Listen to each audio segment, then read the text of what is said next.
Saudara yang kasih dalam Tuhan, gambaran kemerdekaan bagi kebanyakan orang adalah melakukan semaunya apa yang dia mau lakukan. Melakukan semaunya apa yang dia pandang baik. Melakukan semaunya apa yang dia pandang menyenangkan baginya.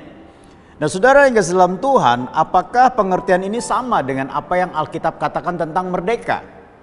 Nah, saudara, ternyata sangat berbeda sekali dari apa yang Alkitab katakan. Seperti dalam Roma pasal 6 ayat 18 dan 22. Firman Tuhan berkata begini, "Kamu telah dimerdekakan dari dosa dan menjadi hamba kebenaran." Ayat 22 dikatakan, "Tetapi sekarang setelah kamu dimerdekakan dari dosa dan setelah kamu menjadi hamba Allah, kamu beroleh buah yang membawa kamu kepada pengudusan dan sebagai kesudahannya ialah hidup yang kekal." Ada 3 pengalaman kemerdekaan di dalam Kristus. Yang pertama adalah dari perhambaan kepada perhambaan. Ya. Artinya begini saudara, setiap orang yang belum percaya kepada Kristus, dia berada dalam perhambaan dosa. Sehingga dosa mendatangkan dakwaan, dosa mendatangkan tekanan, dosa mendatangkan ancaman. Tetapi ketika dia percaya Yesus Kristus sebagai Tuhan dan Juru Selamat, dia dimerdekakan dari dosa dan hukumannya. Tetapi dia perlu menghambakan diri kepada kebenaran supaya dia mengalami kemerdekaan yang sesungguhnya.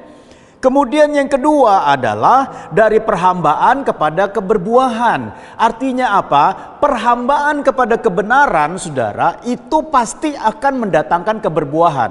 Kenapa demikian? Perhambaan kepada Kristus bukan hanya mendatangkan perubahan dari keberbuahan, tapi keberbuahan. Sebab ada kerelaan orang percaya untuk apa? Untuk menggunakan anggota-anggota tubuhnya menjadi apa? Senjata kebenaran. Ya. Nah, saudara, buah dari perhambaan kepada kehendak Kristus tentunya adalah terlihat dari perubahan perilaku dan juga cara hidup orang percaya. Itulah yang disebut dengan keberbuahan itu sendiri. Ya. Nah, di dalam Roma pasal yang ke-6 ayat 13b dikatakan, "Dan serahkanlah anggota-anggota tubuhmu kepada Allah untuk menjadi senjata-senjata kebenaran. Inilah cikal bakal dari kehidupan yang dimerdekakan di dalam Kristus, menghambakan diri kepada kebenaran dan menghasilkan buah."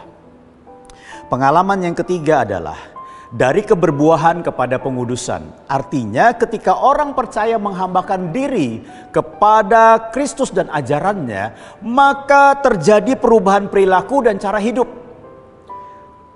Terjadi pengudusan dari manusia lama menjadi manusia baru. Kemudian juga terjadi pemisahan antara orang percaya dengan orang yang tidak percaya. Artinya begini saudara, saya menuliskan dengan ungkapan begini. Terang bersinar dan garam memberi rasa ketika orang percaya merdeka dari dosa dan menjadi hamba kebenaran. Tuhan Yesus memberkati.